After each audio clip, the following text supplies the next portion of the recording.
Слободата е врвна човекова вредност. Така низ историјата се воделе војни за ослободување, а од друга страна низ политички процеси се воделе во име на слободата. Се до појавувањето на капитализмот и прогласувањето на вечната победа од негова страна и втурнувањето на светот во илузијата дека секој е слободен во својот избор и во своите одлуки.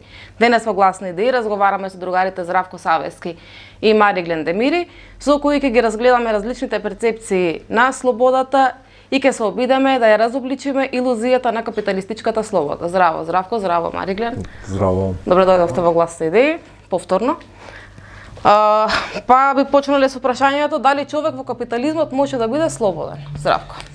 Да, капитализмот себе си сака да се представува како систем на слободата, што е доста парадоксално бидејќи самиот тој систем се темели на економска присила. Значи, за разлика од претходните класни општества, работникот не му е роб на еден капиталист, но му е роб на целата капиталистичка класа. Што значи дека тој може да замине да работи на друго работно место, но не може да не замини да работи на одредено работно место. Значи, принудата на екзистенцијата го тера да робува на капиталистичка класа. Тоа значи дека овој систем нужно се темели на наемно робство на работничката класа, а се представува како систем на слобода, што е доста проблематично во перцепцијата, но моќта на пропагандата тоа го прави да еден систем кој се темели на присила, себе си се именува како слободарски систем. Исто така, во капитализмот слободата е доста класна категорија. Значи, една е слободата за капиталистите, друга е за работниците. И се зависи од тоа колку пари имате и каде тие пари ве ставаат во општествената хиерархија. Ако имате пари, одеднаш можете парите да ви дадат крилја да летните до Малдиви. Или парите може да бидат она причина која ќе сторите некој прекршок или кривично дело што ќе ве ослободи да не одите затвор. Така што доста е поврзана со класната припадност слободата. Она што може би е најинтересно за почеток што сакам да го спомнам е например моментот што дури со некои слободи кои на либералите како бранители на капитализмот му се најважни, као слободата на говорот, има еден голем парадокс, например, особено во современо време, кога зборуваме, кога преку асоцијалните мрежи може се да се напише, се пишува, иако може се да се напише, но не се кажува какви се условите на работа, како се газат правата од страна на капиталистот, па дури и достоинството.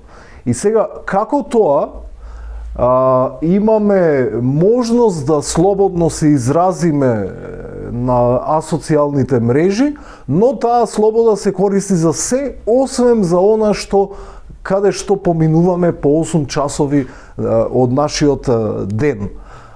Така што и тука се гледа, да речеме, еден важен момент кај што потврла слободата во рамките на капитализмот, кај што тој има јасни граници и кои либералите не сакаат да ја адресираат и тврдат дека капитализмот е систем на слобода на говор. Ако е систем за слобода на говор, тогаш зошто ние јавно, не приватно, јавно не ја користиме таа слобода за да кажуваме колку не газат и се изживуваат газдите со нас? Добро. Гени истото прашање. Дали сме слободни во капитализмот? Дали можеме да бидеме слободни? Па јас мислам дека Здравко тоа што го овој кажа досега, мислам дека јас овој би го потпишал, мислам дека кажа овој па топ работи, за кој што јас овој па се усвари сложувам. би го додал овој вториот, како да кажеме, момент околу капитализмот. Затоа што ние имаме постојано една мантра за тоа дека слободата, особено слободата низ како да кажем, процесија на овој фактички либералната мисла, па дека во суштина кога зборуваме за капитализам, зборуваме за слободен пазар. Дека зборуваме за слобода која што едноставно за индивидуална слобода, за слобода на индивидуата која што може да се изразува и може да ја стимулира сопствената капацитетност, па да се создава самиот себе си, како што тој сака, што мислам дека е крајна илузија, и исто така за слободниот овој пазар како нивна утопија. Во суштина за тоа дека постои слободен пазар и дека постои не само идеја како слободен пазар, туку дека може да се реализира идејата на слободниот пазар, каде што на крај државата би се минимизирало, односно би ја снемало. Јас пред се сметам дека капитализмот не е само идеја за слободен пазар или за слобода, туку е начин на производство. Она што јас го сметам како овој како да кажем, како дефиниција која што го обележува капитализмот, за да ни биде појасно. Значи, и тоа што го кажа Здравко е начин на принуда. Во суштина, начинот на производство, како дел од начинот на производство, во репертоарот на начинот на производство влегува и моментот на принуда. Затоа што вие не можете да се родите во друго општество, освен капиталистичкото општество. Зошто? Затоа што капиталистичкото општество ги има опфатено, односно сите општества се опфатени со процесот и инспирацијата, механизмот на тој начин на производство, на експлоатација. На експлоатација на работници, на експлоатација на природата, на експлоатација на планетата. Веќе изветвени, нели се тие некои тези дека сега вие како се уште зборувате за работниците, историјата покажа дека работниците не страдаат и дека работниците многу повеќе сакаат да се дел од капиталистичкиот систем, за системот во кој што ние као живееме, иако, например, има и една голема, како се вика, заблуда во тоа, например, ако правите муабет со овој фактички, многу луѓе ќе ви кажат вас дека ова не е капитализам во кој што ние живееме, затоа што нема слободен пазар. Кога имало слободен пазар? Никогаш немало слободен пазар. Затоа што не може ни да постои слободен пазар со онака дефинирани услови и во така дефинирани услови во кои што оние кои што го замислуваат, како да кажам, она и идеална состојба, како што тие пропоненти на таа идеја го усвари замислуваат без самиот слободен пазар. И сега го имаме моментот ние дека немаме капитализам, имаме феудализам, тоа се стварно промашени работи. И дури имаме ние овој коска, јас малку ќе излезам и од самата овој тема, меѓутоа сакам фактички да го пунктирам моментот. Имаме ние, например, многу често баш од таа, како се вика, либерална интелектуална фела, која што знае многу често руската држава во овој момент да ја нарече авторитарна, а не ја нарекува капиталистичка. Авторитарен капитализам. И сега, пак да се вратам назад. Значи, вие се раѓате. Прво, ние знаеме дека никој нас во животот ниту не прашал дали сакаме да се родиме. Тоа е една од овој, како да кажам, тие претпоставки, најважните претпоставки, барем за мене. Значи, ако никој не ве прашал вас дали сакате да се родите, вие во суштина фактички ве одредуваат многу наслаги, многу нанеси во општеството во кое што вие фактички живеете. Слободата во првиот чин, барем за мене, представува нужност. Кога вие се ослободувате, вие имате, представува еден особен чин дека вие едноставно влегувате во една траекторија на тоа дека вие имате одговорност овој живот кој што го живеете во едно вакво општество во кое што вие фактички живеете, да ја гледате овој фактички да ја гледате и другата страна. Општеството во кое што ние живееме е овој модернистичкото општество кое што во кое што живееме во рамки на институции. Имаме политички институции. Имаме начин на производство. Начинот на производство ги одредува и самите институции и самиот простор и начин на функционирање на тие институции. И во суштина, овој фактички самите ние, кога ние ја разбираме слободата, кога разбираме дека начинот на како да кажам, овој привилегиите во кои што ние живееме, особено западниот човек, кај што ние влегуваме во тој западен човек, иако сме некоја периферија без разлика, светот кој што се создава од страна на работници. Дека работниците се оние кои што една вода која што ќе ја купиме во продавница, таа вода не е благодарение на тоа што ние имаме пари и сме ги заработиле тие пари. Туку таа слобода е во суштина поради фактот што многу работници некаде работеле и произведувале. И тие фактички работници, иако ние имаме пари да го купиме сето тоа, односно голем дел од тие работници, 90% од тие работници, се експлоатирани. Па тоа сакав да стигнеме кои се предусловите, да кажам, до слобода.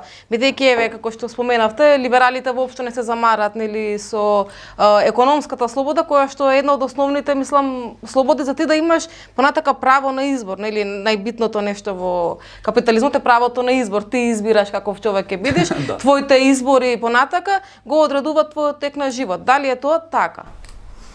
Јас би се задржал, например, и како либералите ги представуваат работите, значи, либерализмот ја има слободата во своето име. Но тука пред се зборуваме за желба за китење со перијата на слободата, отколку за вистинска слобода, и нашиот јазик е загаден од обидите на либералите и капиталистите да се китат со тие перија на слободата. Пример, поимот на слободен пазар. Кога ќе се слушни слободен пазар, оенаш тоа испаѓа дека е нешто позитивно. Ама слободен пазар значи слобода за експлоатација на некој врз некого. И слободниот пазар ние можеме да го гледаме како незауздан пазар, како чудовиште кое не контролира и ние не можеме да имаме слободна волја, да имаме добар живот, бидејќи тоа излегло од контрола. И често тоа ќе го слушните во одредени кругови, кај што го дискутираат пазарот. Пазарот е вознемирен, пазарот е во криза, али како име. И сега, околу слободата и експлоатацијата има многу важна тука една врска. Значи, има слобода за експлоатација и слобода од експлоатација. И економската слобода на либералите за нив значи дека можат да експлоатираат други човечки битија и природата без ограничувања. И овие тие ќе го дефинираат како економска слобода. Значи, економската слобода во речникот на либерализмот значи дека тие треба да бидат оставени на рад од страна на државата да ги газат, да газат луѓе. Значи, ова е слобода за експлоатација. И сега слобода за експлоатација не е баш нешто што убаво звучи. И затоа тие го викат економска слобода. Ама затоа ние не треба да паѓаме на нивните јазични финти кои ги користат. Например, ова со коридорите 8 и 10 може да се смета според либералниот дискурс дека значи ослободување на работниците од стегите на 10-часовното работно време, каде што тие ќе можат повеќе пари да заработат ако работат повеќе. Значи, може сето тоа да се изведе на речник на слобода, но тоа ќе биде илузија за слободата. Па тоа го направи и со недела неработен ден, нели тие што работат во недела добиваат дупла дневница. И тоа се толкува Точно. дека еве работиш во недела или за празници, ама добиваш повеќе Или пари. сега тоа, значи правото на неработна недела, тоест правото да се работи во недела, може да се заврти во либералниот речник, да се каже дека е ограничено правото на работниците и на капиталистите да работат во недела. Работниците можат да изберат сами Но дали ќе тука работат. покрај во недела. слободата за експлоатација има и слобода од експлоатација. И никој либерал нема да го слушате колку и да ја сака тој слободата за проширување за наше ослободување од експлоатацијата, која е во темелите на капитализмот. Значи не може да остварите профит ако не експлоатирате некого или нешто природата. Така што и сега дали ние можеме да се ослободиме од експлоатацијата, можеме, но за тоа е границата капитализмот. Ние не можеме да не бидеме експлоатирани, значи да работиме за туѓа цел, а не да работиме бидејќи сакаме да работиме за нешто што ние сметаме дека е важно во рамките на капитализмот. Нас значи слободата завршува на влезните врати на предпријатието на компанијата. Откако ќе влезиме, тогаш ние немаме наша волја, слободна волја. Правиш тоа што ќе ти го кажат, а не она што сакаш. И да го работиш, и подобро да го работиш, и слично. И тука со авторитаризмот. Капитализмот по дефиниција е авторитарен. Значи се темели на одземање на слободата за 8 часови и подолго од друго човечко битие. И сега, еден систем кој во своите темели ја има авторитарноста, диктатурата на работното место, себе си се прокламира како факел на слободата. Така што тоа е една, ако сакаме вистинска слобода, значи мора да се ослободиме од стегите на капитализмот, не само на работното време, туку има причина зошто ние се однесуваме на одреден начин во слободното време и се однесуваме како робови на парите, што е исто така важна димензија, бидејќи капитализмот ги тера луѓето да сакаат да стекнат што повеќе пари, а на тој начин стануваат робови на парите. И сега како тоа човек кој е роб на парите е вистински слободен? Да, И тоа не е апсолутно. само на овој коска пари, од овој преме муабет. Човек е расфрлен. Човекот е расфрлен веќе во светот. Човекот не е собран. Значи не е фактички па не уствари правиме муабет веќе за тие некои перспективи во однос на тоа само пари или па како се ка и како се ка хиперконзумирање и хиперпродукција. Туку правиме муабет ние сега и расфрлување во однос на како се ка концентрација која што секој човек би требало да има. Човекот е многу отуѓен.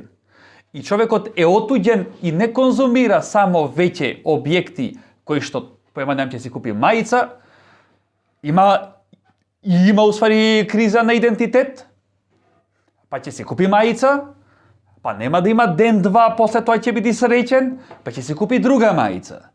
Ќе купува мајци, ќе има многу мајци и после тоа нема да е среќен со мајците што ги има. И после тоа ќе го обвинува сопственото тело. Леле, овие мајци веќе мене не ми стојат убаво. И после тоа ќе почне да бара други видови на задоволство и други видови на како се вика, на окупација на своето време, односно човекот веќе не ужива во таа, како да кажам, мистична сопствена траекторија, да кажам. Пат, сопствениот пат, својот живот, исполнетоста со својот живот.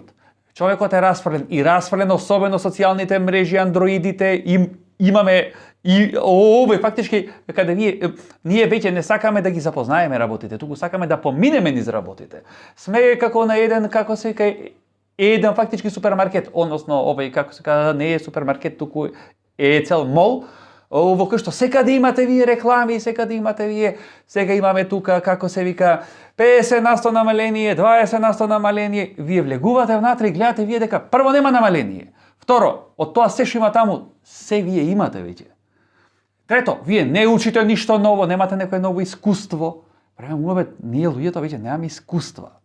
Тоа е многу овој, како да кажам, значи ние сме сите затапени. И во таа перспектива ние сме ограничени и ние имаме као избор. Имаме сега, например, 10 фирми на чипс. Имаме 10 фирми на чипс. Тоа мене ми е овој, како да кажам, првиот овој аргумент и илустрација секогаш. Имаме 10 фирми на чипс. Што ако имаме само една фирма на чипс и другите капацитети се вложат во продукција на нешто ново или не мора да воопшто да се продуцира. Туку сите оние работници што работат на тие 4, 5, 8 или овој 15 фирми кои што го произведуваат чипсот, да се менуваат по 2 сати да работат на ден или по 1 сат на ден. И да има само една фирма на овој фактички чипс. И сите други да се слободни, сите да уживаат во својата слобода. Добро, ама на капиталистичката класа не одговара работниците да бидат слободни. И затоа од тука е окупирано и слободното време на работниците, нели?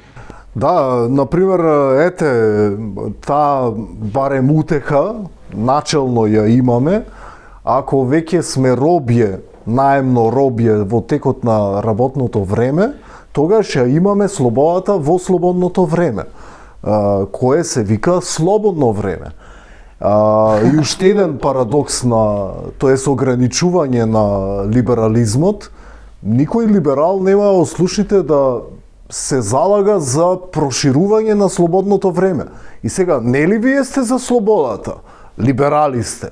Тогаш ајде, кога сте за слобода, ајде да го прошириме слободното време. То значи да го скратиме работното време, нешто што со оглед на огромниот пораст на продуктивноста на трудот е сосема можно, а ние не сме го скратиле работното време веќе 100 години. Во овие 100 години продуктивноста на трудот експлодира. Сега ќе воведат АИ, што исто така овозможува помалце да се работи. Добро, ајде во контекст, вие сте либерали, за слобода сте биле. Вие сте биле, ние не сме биле. Ајде, бидејќи вие сте, уште повеќе од нас, залагајте се за проширување на слободата во слободното време, тоест да го намалиме работното време. Не за 1 час, за пола. Значи 4 часа дневно да работиме. И тогаш ќе одеднаш луѓето, замислете го моментот. Одеднаш работиме наместо 8 сати, 4 сати. Тоа е слобода.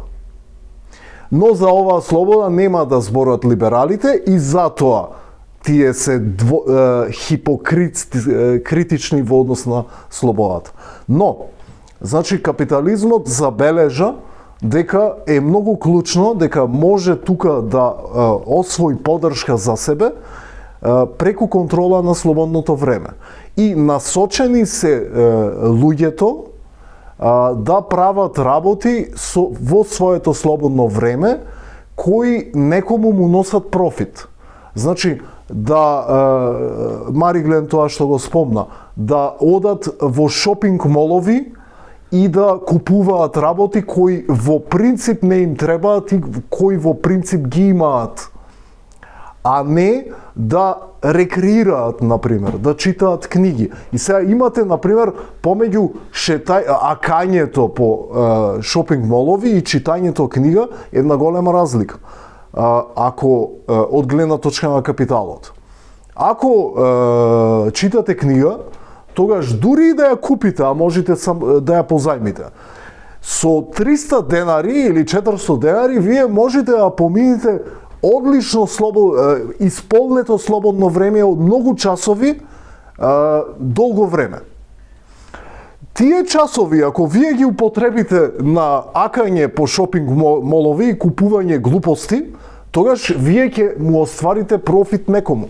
И сега, луѓето се насочени, мислат дека по слободна волја ги прават своите активности, но ако имате маса на луѓе кои се однесуваат униформно, тогаш ќе да има некои конци кои нас не прават марионети.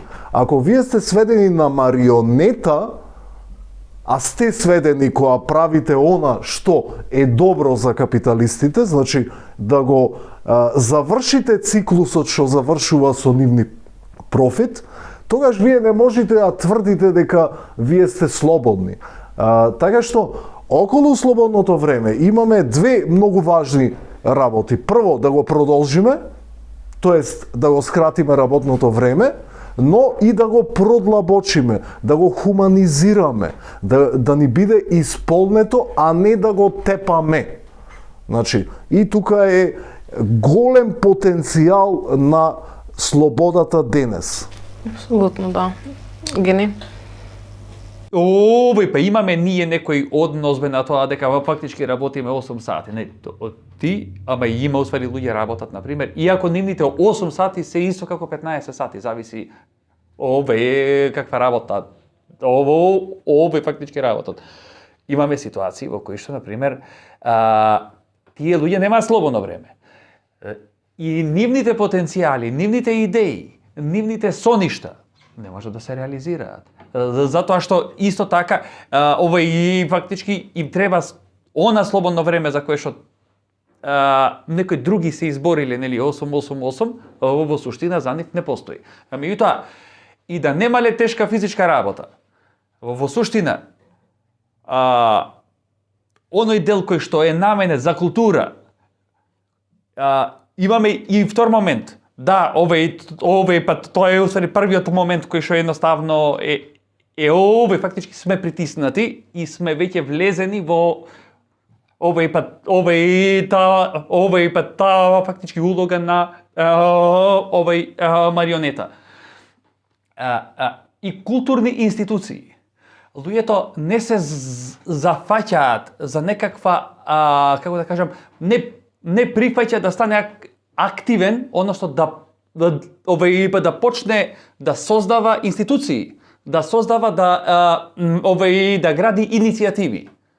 Не се нафаќа. Зошто? Затоа што едноставно импресијата дека од тоа нема некоја добивка, иако многу често нема добивки од многу други работи. Например, овој скролање, да, и од тоа фактички бе нема добивка, меѓутоа тоа го прави со сати на ден. Пие кафе и го прави тоа со сати на ден. Меѓутоа нема добивка онаква каква што може да се перформира, која што овозможува перформанс. Да, ама има илузија дека е поврзан со светот, ако сурфа постојано, ако скрола.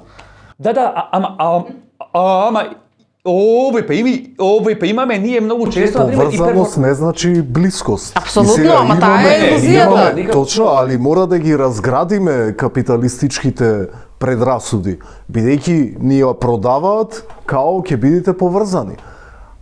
Поврзани може ќе бидиме, ама нема да имаме пријатели и сега има она што се вика рецесија на пријателствата. Се намалуваат бројот на пријатели кои луѓето ги имаат. И тоа отуѓување истовремено нас не сакати. Има и еден друг овој, како да кажам, овој фактички елемент. Перформативноста. Имаме јака перформативност. Као сите се среќни, као сите изгледаат убаво, као сите се задоволни од нивниот живот. Никој не сака да го представи нивниот живот во некое светло во кое што доминантниот систем и форми на представување на фактички самите себе си, не е присутен, односно не се поклопува. Сака, значи, а сето тоа е многу празно.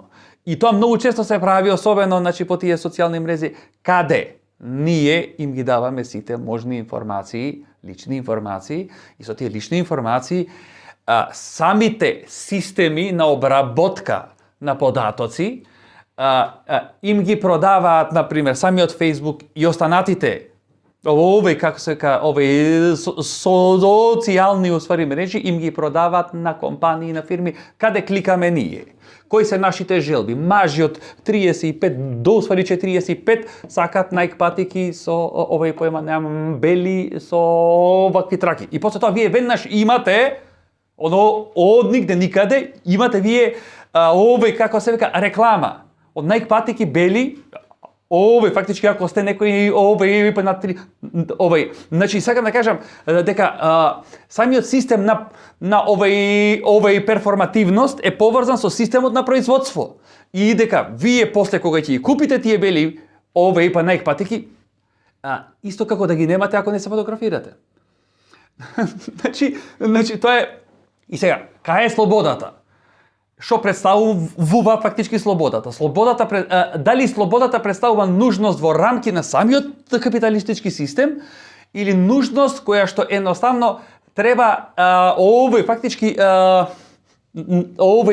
да ги земи предвид сите тие елементи и во исто време и да создава некоја култура или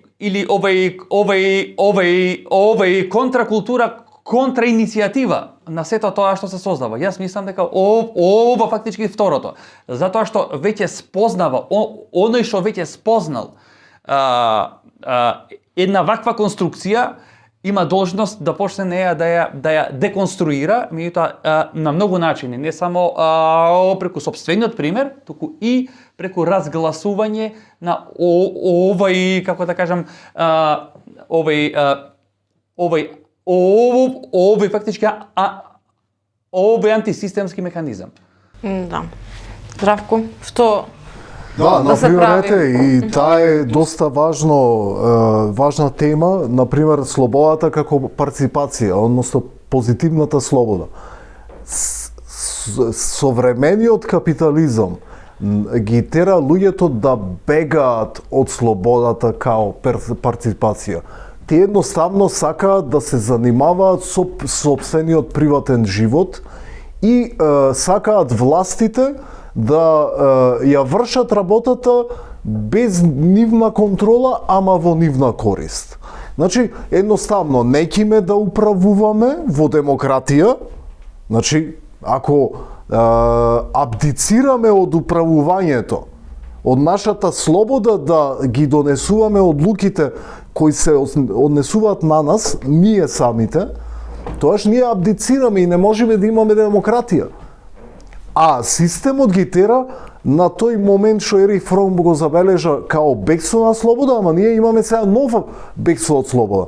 Бегство на слобода на конзумеристот од политиката, општо. И сега, кога ние зборуваме за враќање на слободата, тоа е за повторна изградба на слободата, зборуваме за еден важен момент, као слободата за парципација, да ја вратиме нашата желба за слобода да учествуваме во јавните работи. Зборуваме за слобода од експлоатација, невозможно во рамките на капитализмот. Значи, не можеме да се ослободиме од експлоатацијата, освен ако не го надминиме капитализмот. И ако не ја преструктурираме работата, и таа да биде нешто што сакаме да го правиме, а не економска присила, као што е во рамките на капитализмот. И кога зборуваме за социјализмот и за искуството со социјализмот, да, исто као капитализмот и социјализмот имаше одредени потврдања. И тие треба да се кажат и треба да се избегнат при новото граѓање на капитализм, на социјализмот. Но тука, во контекст на социјализмот и слободата, мора да се подсетиме на многу важниот дел од комунистичкиот манифест, кај што Маркс и Енгелс пишуваат дека идната заедница после капитализмот ќе биде таква кај што слободниот развиток на поединецот ќе биде услов за слободен развиток на сите. И сега, ова е суштината, ова го пишува во комунистичкиот манифест и ова не сакаат да го кажат либералите и капиталистите, но треба постојано да ги подсетуваме. И при тоа, слободниот развиток не е било каква празна слобода, е слободен развиток на поединецот. Слободен развиток значи да имате исполнет живот и да се надоградувате себе си, да си го збогатувате собствениот живот, наместо да мислите као со капиталистичкото искривување на јазикот, дека сте богати ако имате многу пари. Да бидеме богати, точно. Или купувате не знам што, или одите во Барселона за да се сликате и заборавате да уживате во работите кои ги има во Барселона, бидејќи сте се заглавиле во лајковите, да речеме. Така што, значи, али за ова да се научи да се ужива, треба да се излези надвор од капитализмот. Значи, инаку и на тој начин да станеме и вистински слободни и вистински богати. Богат може да биде само онај човек кој има исполнет живот. Ако вие имате многу пари, не значи дека може да имате тешко досаден живот и едноставно само да се пустите, но секогаш после пустењето ќе доаѓа падот во кој може и да си го мразите животот без разлика што имате многу пари. Да, точно. Добро, другари, ви благодарам за дискусијата, па се гледаме повторно во следна прилика. Почитувани гледачи, за повеќе емисии следете на YouTube каналот Глас на идеи.